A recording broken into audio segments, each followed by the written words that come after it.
시청자 여러분 안녕하십니까? 오늘 파워 인터뷰 진행의 유수민입니다. 녹화 당일인 오늘 오전이었죠. 한국 시간으로 4월 8일 오전 미국과 이란이 2주 휴전에 합의했습니다. 다만 협상을 두고는 입장차는 여전히 있는 상황인데요. 이런 흐름 속에서 NS증권 염승환 이사와 함께 현재 시장 상황과 대응 전략 짚어보겠습니다. 안녕하십니까? 안녕하세요. 네, 개장 5분 만에 매수 사이드카가 발동하더니 담숨에 6천선 눈앞까지 다시 올라왔습니다. 현재 시장 상황 어떻게 진단하십니까? 일단 이제 좀 극적이었죠. 이게 시장이 참 트럼프 대통령이 사실 굉장히 좀 강한 발언을 했었죠. 이제 이란의 발전소를 다 폭파시키겠다 이런 좀 센 발언들이 있었는데 결국 다행이죠. 정말 다행히 좀 몇 시간 놔두지 않고 이제 이란과 극적인 휴전 합의에 성공을 했고, 좀 사실 이거보다 더 중요했던 건 거기에 담겨 있던 것 중에 하나가 이란의 호르무즈 해협을 이제 완전히 개방하겠다. 이게 좀 담겨 있었거든요.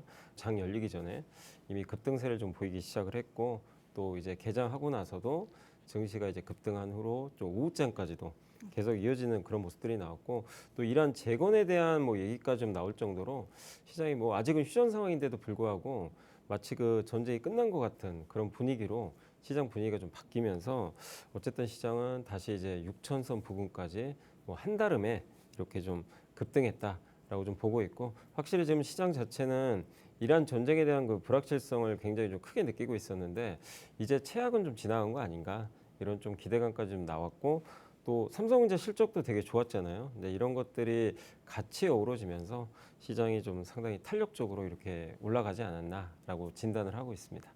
네, 휴전 합의를 하긴 했지만 시한부 합의라서 이제 불확실성은 완전히 해소되지 않은 상황입니다. 그래도 이제 좀 큰 산을 넘었다고 봐도 될까요? 큰 산을 넘었다고 봐도 될 것 같아요. 어쨌든 이게 미국에서 휴전 제의를 해도 이란 측의 반응도 별로 없었고, 그동안은 서로 좀 밀당 같기도 하고 굉장히 좀 반응들이 좀 뜨뜻미지근 했는데, 이번에 어쨌든 파키스탄이 좀 중재를 하면서, 물론 끝난 건 아니죠. 2주간 휴전이니까 완전히 전쟁이 끝난 건 아니지만 어쨌든 미국도 원하는 걸 일단 얻었고, 그 다음에 이란도 호르무즈 해협 개방이라는 좀 어쨌든 이제 많은 국가들이 원하는 그런 거를 좀 해줬거든요. 그러니까 이란 측에서도 이번에 좀 양보하겠다라는 좀 입장을 좀 밝힌 것 같아요.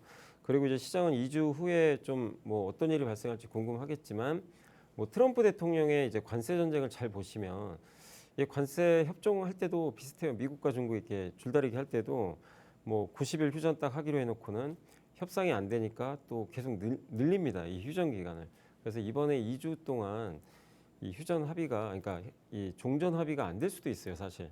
그럼 시장이 또 흔들리겠지만, 그러나 계속 이 휴전 기간을 연장하면 되는 거거든요. 그래서 너무 거기에 숫자에 그렇게 어떤 기간에 여러분들이 얽매이지 마시고, 중요한 거는 이제 미국과 이란이 이제 종전을 향해 좀 달려가고 있다.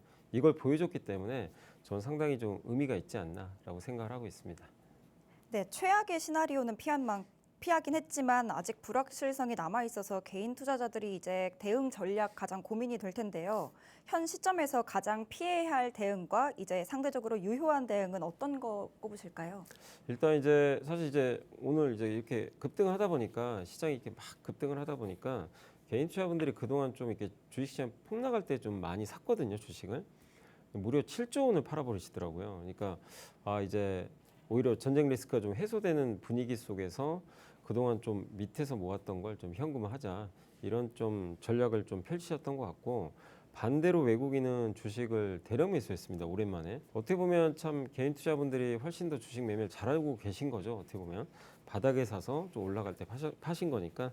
다만 앞으로도 이제 어떤 이슈가 펼쳐질지 모르지만, 전쟁이 이제 좀 끝난다고 가정을 한다면 주식시장이 다시 5천선으로 갈 일은 없을 것 같고요. 또 특히 삼성전자가 보여줬던 이 놀라운 실적이 이게 일회성은 아니거든요. 계속 이어지고 올해 4분기가 더 좋다고 하더라고요, 실적이. 그걸 본다면 꾸준하게 올해 우상향 가능성이 높기 때문에 지금 주식을 좀 잘 갖고 계신 분들은 올랐다고 팔거나 그러지 마시고, 또 물론 내린다고 팔 이유도 없는 것 같습니다.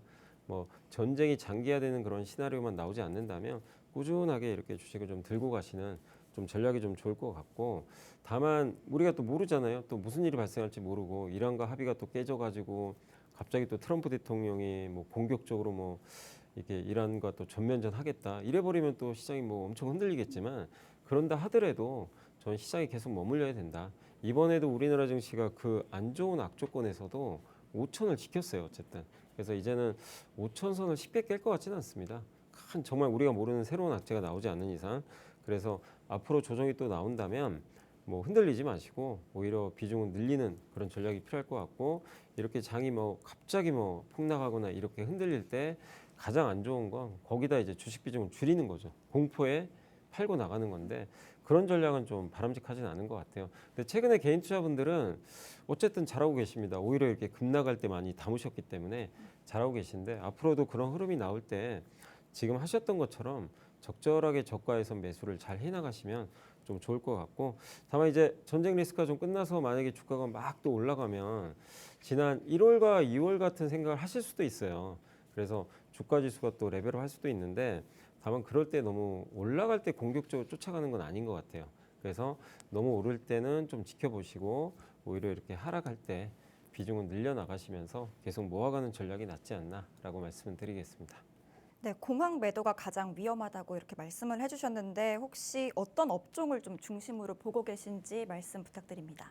저는 이제 가장 괜찮게 보는 건 역시 반도체고요. 왜냐하면 반도체가 뭐 앞으로 AI 때문에 성장하는 것도 굉장히 긍정적이지만 너무 숫자가 좋아요. 이번 1분기에 삼성전자가 57조. 다들 깜짝 놀랐죠. 지금 1분기가 올해 영업이 바닥이라고 합니다. 그러면 앞으로 더 좋아지겠죠. 2분기, 3분기, 4분기. 4분기는 일부 증권사는 100조 이상을 예상을 하고 있어요. 영업이익이. 그래서 계산을 해보면 올해 전체가 300조 넘을 것 같습니다. 근데 현재 삼성전자 시가총액이 한 1,300조 좀 넘거든요. 요 정도니까 1,300조라면은 올해 300조 번다면 이걸 나눠 보시면 PER로 우리가 계산을 해보면 PER이 한 영업이익 기준으로 이제 5배가 좀 안 되거든요. 그러니까 굉장히 좀 저평가돼 있는 거죠. 그래서 반도체는 실적도 좋고 성장 스토리도 좋고 주가도 싸기 때문에 제가 봤을 땐 가장 무난한 업종이다. 가장 뭐 이번 시장의 주인공 아닌가 이렇게 보고 있고 다만 이제 반도체를 투자하신 분들은 좀 주목하셔야 될 게 빅테크들이 곧 또 실적 발표하거든요.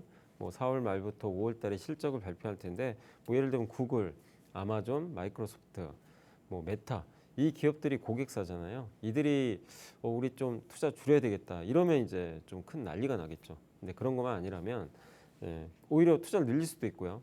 그래서 이제 좀 마지막으로 확인할 거는 이 빅테크들의 투자가 계속 이어지는지 요걸 한번 검증해 보시고 그게 그대로 이어진다면 계속 장기 투자 해 나가시면 될 것 같아요. 그래서 저는 개인적으로 지금 가장 여전히 1순위는 좀 반도체 쪽으로 좀 보고 있다라고 말씀드리겠습니다.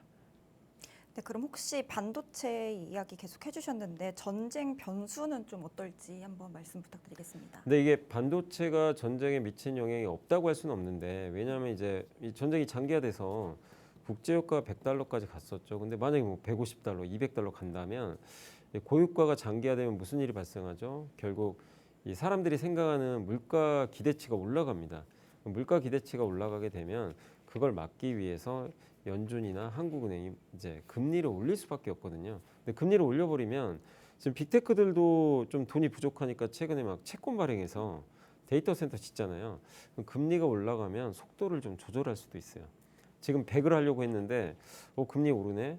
좀 이번에 80만 할까? 이제 이럴 수가 있다는 거죠. 옛날과 이게 반도체가 왜 다르냐면 2022년도에 그 우크라이나 전쟁 터졌을 때는 그때는 소비 사이클이었어요. 그러니까 지금 2020년부터 21년까지 뭘 하셨죠? 집에만 있다 보니까 뭐 노트북 사고 스마트폰 사고 막 그랬던 시절이죠.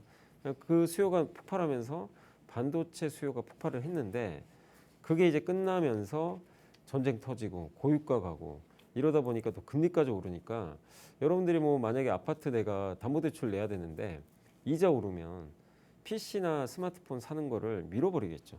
예, 그럴 수밖에 없잖아요. 그러니까 이제 그런 것들이 반영되면서 22년도에는 반도체가 완전히 망가져 버렸어요. 사이클이. 근데 지금은 아닙니다.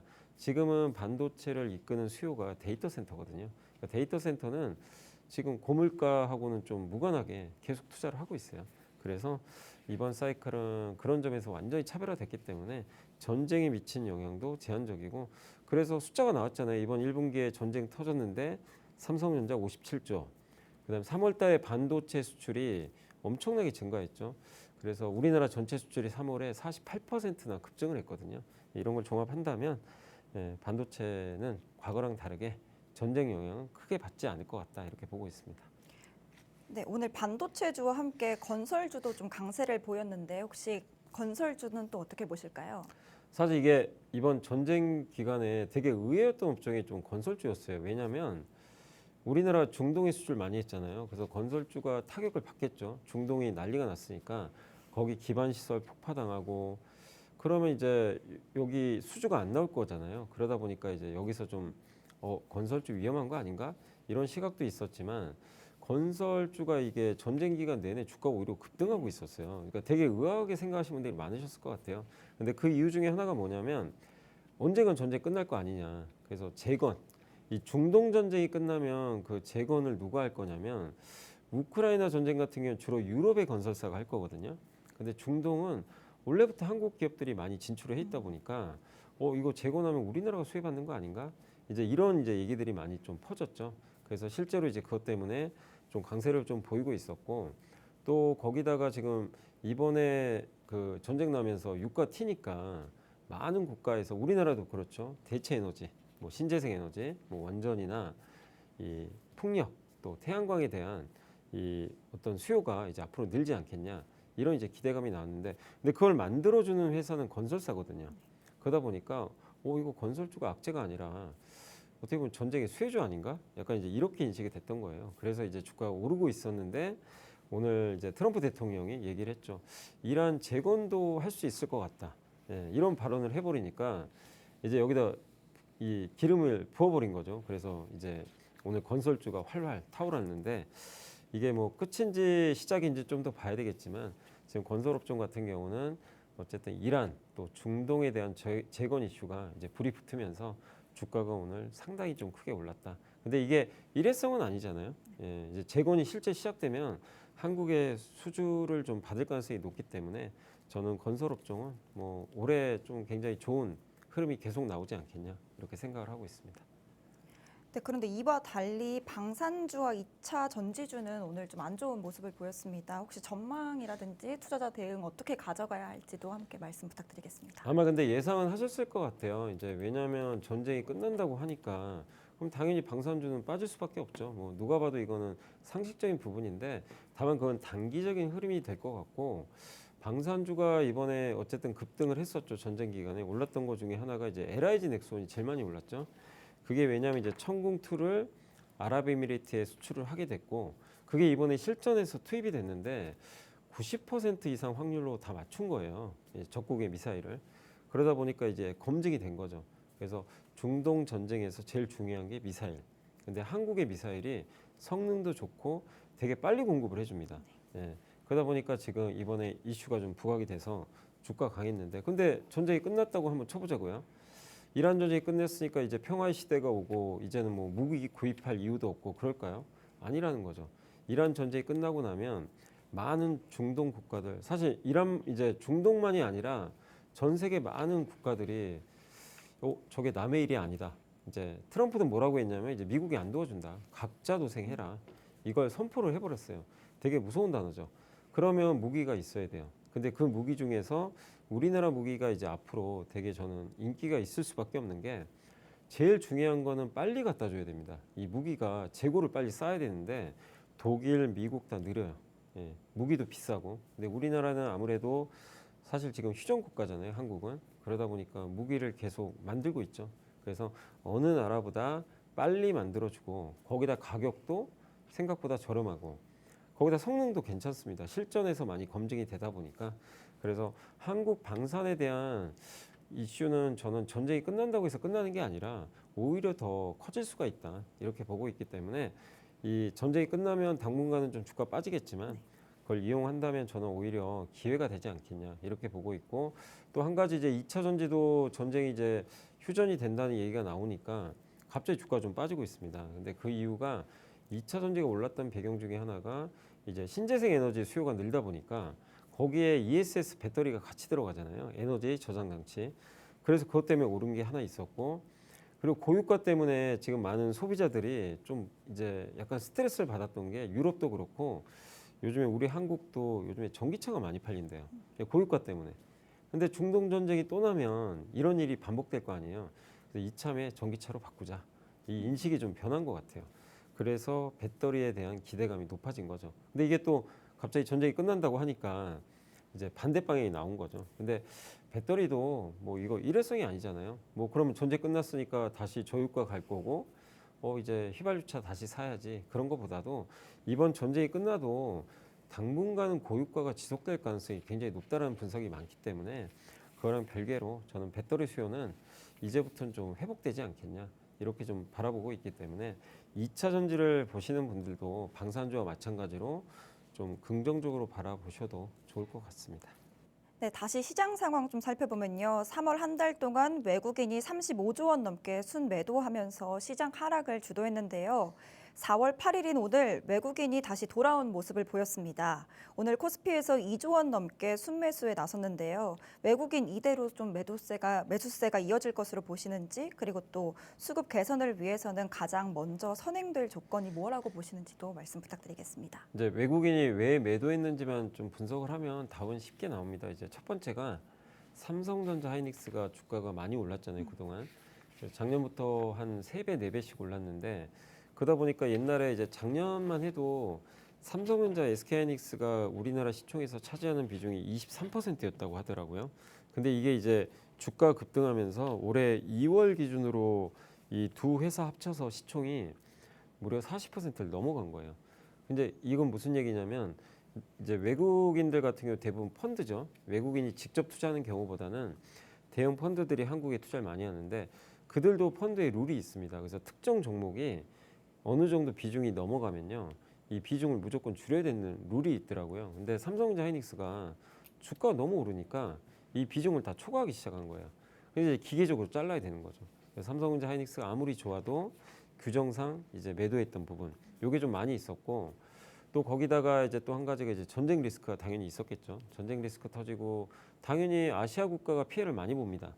그러다 보니까 좀 관성적이죠. 관성적으로 야, 이거 좀 한국 줄이자 이런 좀 심리도 있었던 것 같고 그게 이제 공격적인 좀 매도로 좀 나왔던 것 같고 또 그때 달러가 강했잖아요. 그러니까 이제 우리나라 자산을 팔아버린 거죠. 뭐 한국이 좋냐 나쁘냐 떠나서 일단 달러로 가는 수요가 좀 많았기 때문에 그게 한 가지가 좀 있었고 또 거기다가 이제 뭐 이 우리나라 지금 반도체가 실적이 좋은 건 아는데 약간 여기에 대한 좀 관성도 있었던 것 같아요. 이 반도체는 항상 좋을 때 팔아야 된다라는 과거 경험이 있거든요. 피크아웃 너무 좋으면 이제 사이클 고점이다. 그러다 보니까 이제 삼성 하이닉스 이런 것들도 지금 좋은 건 알겠는데 이미 다 반영된 거 아닌가? 약간 이런 시각. 이런 것들이 이제 겹쳐가지고 사실 그동안 올해 3월까지 외국인들이 한 56조를 팔았다고 하더라고요. 근데 그 판 거의 대부분이 반도체거든요. 예. 근데 이 세 가지 이유 때문에 저는 팔았다고 생각을 하는데, 근데 이 세 가지 이유를 지금 이제 한번 반대로 생각해 보세요. 저는 그래서 이제 들어올 것 같아요. 외국인들 오늘도 들어왔지만 아까 말씀드린 이제 전쟁 리스크가 완화되죠. 그럼 오늘 환율이 급락했거든요. 달러는 약해질 거고, 그럼 외국인이 이제 팔 이유가 하나 사라진 거고, 그 다음에 이제 그동안 삼성전자 하이닉스 비중이 너무 높으니까 엄청 팔았어요. 비중이 줄어들었겠죠, 당연히. 그래서 이제 이 부분 때문에 굳이 비중을 줄일 이유가 없어졌고, 이제 마지막 세 번째는 아까 말씀드린 반도체 너무 좋은데 피크아웃 아닌가? 이 우려가 있는데 지금 많은 애널리스트들이 공통적으로 하는 게 피크아웃이 아니라 이번 1분기가 시작이다. 4분기까지 계속 좋아진다. 내년은 더 좋다.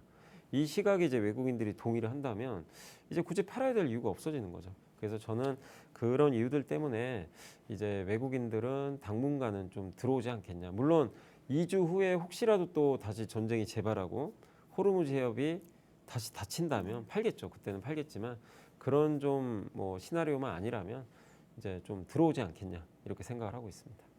네, 근데 또 한편으로는 이번 충격이 이제 좀 단기적 이슈로 끝나지 않고 시장 체질 자체를 바꿀 수도 있다. 이런 우려까지도 나오고 있는데요. 아직 휴전이긴 하지만 또 사태 이후에 이제 시장이 과거처럼 좀 빠르게 상승할 수 있을지 좀 어떻게 보실까요? 그렇게 뭐 예전처럼 예전 1, 2월 달에 엄청난 상승을 했잖아요. 뭐 그런 정도의 상승은 나오기 어렵죠. 왜냐하면 말씀하신 대로 전쟁이 끝난 것도 아니고요. 또 전쟁이 끝난다고 해도 호르무즈 해협을 개방하고 정상화되는 데 시간이 몇 달 걸리거든요. 그래서 이렇게 막 V자로 올라서 뭐 급등하는 그런 양상은 나오기는 좀 어렵겠지만 어쨌든 전쟁이 끝나고 호르무즈 해협이 개방되는 것만 해도 시장이 짓눌렸던 그 불확실성이 제고되는 거거든요.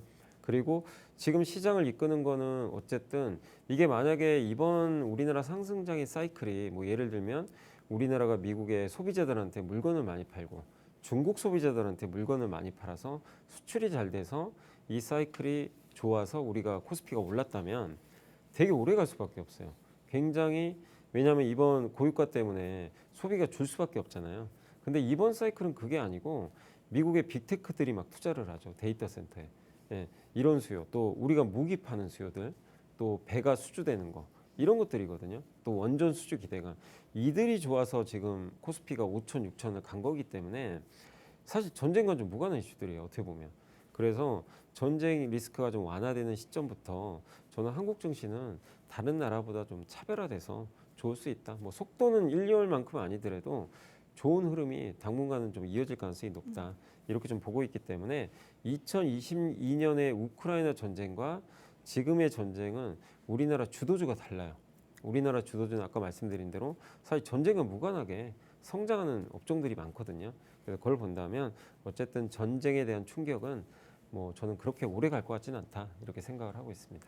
이제 2주 뒤에 다시 시장 흐름 살펴봐야겠지만 또 FOMC 등 4월에 좀 이벤트들이 좀 남아 있거든요. 4월 증시 전망 어떻게 보시는지 또 주요 변수, 시장 방향성 어떻게 보시는지 말씀 부탁드리겠습니다. 저는 개인적으로는 4월은 괜찮을 것 같습니다. 왜냐하면 이제 최대 악재가 하나 해소가 됐고 그 다음에 이제 이게 해소가 되면 뭐가 좋아지냐면 FOMC에서 이제 금리 인상할 이유가 없어집니다.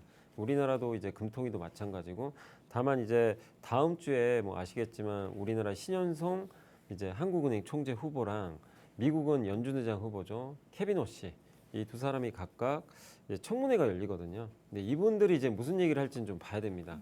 근데 이제 좀 다행스럽게도 이제 전쟁이 좀 끝나는 분위기로 가다 보니까 금리 인상 얘기를 할 이유는 없는 것 같아요.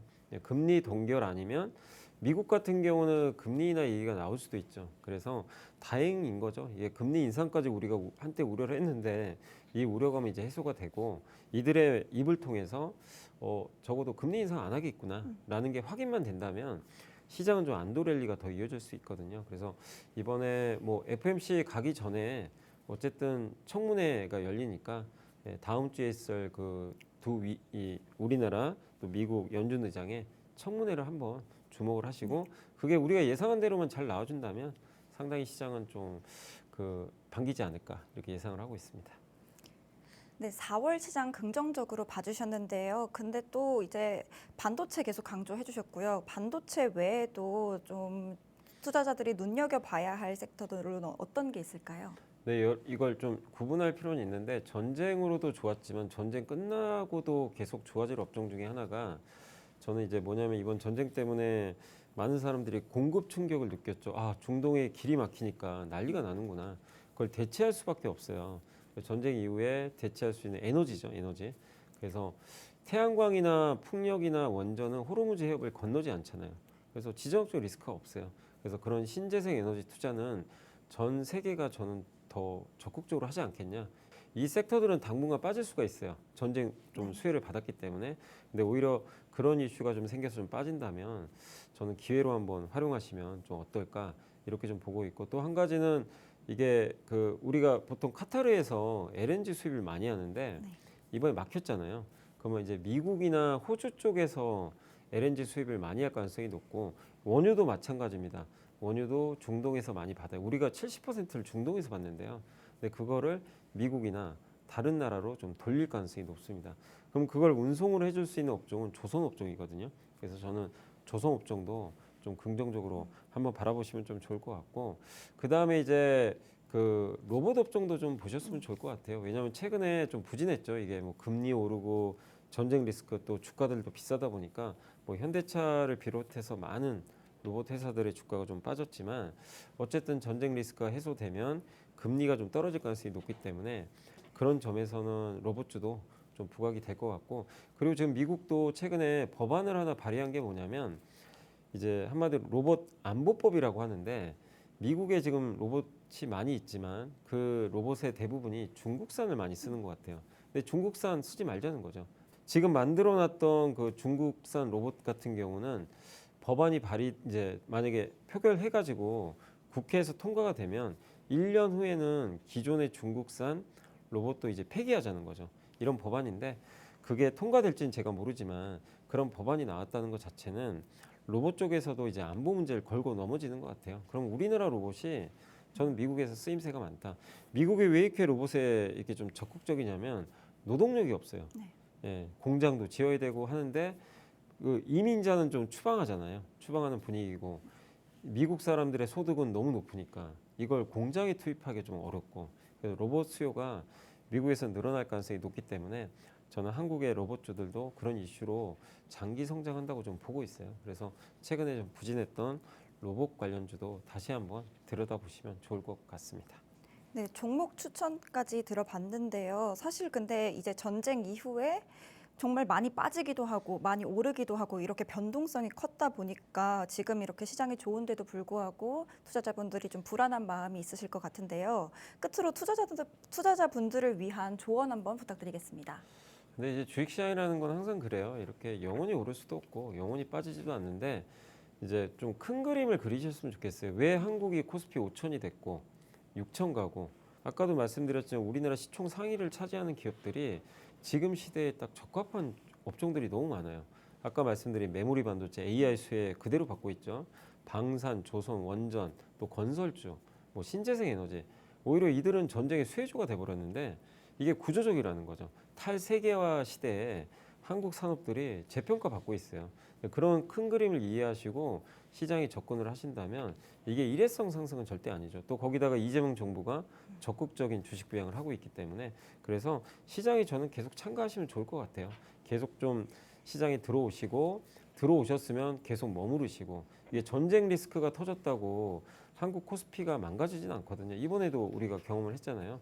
그래서 지금 한국 시장의 재평가는 본격적으로 이제 올해부터 시작이 되고 있기 때문에 큰 그림을 좀 기대하시면서 한국 증시 계속 낙관론을 견제하시면 좋겠고 다만 항상 너무 오르면은 또 언제든지 조정은 나오니까 내가 투자를 좀 적극적으로 하고 싶으시면 흔들릴 때 흔들리는 구간을 좀 이용해서 겁먹지 마시고 항상 좀 비중을 늘려가시는 그런 좀 마인드도 한번 고민을 해보시면 좀 좋을 것 같습니다. 어쨌든 올해 뭐 좀 여러 위기는 있었지만 전쟁 리스크도 잘 끝나가는 것 같아서 여러분들 좀 긍정적인 마인드를 가지시고 시장에 계속 좀 머물러 주시면 좋을 것 같습니다.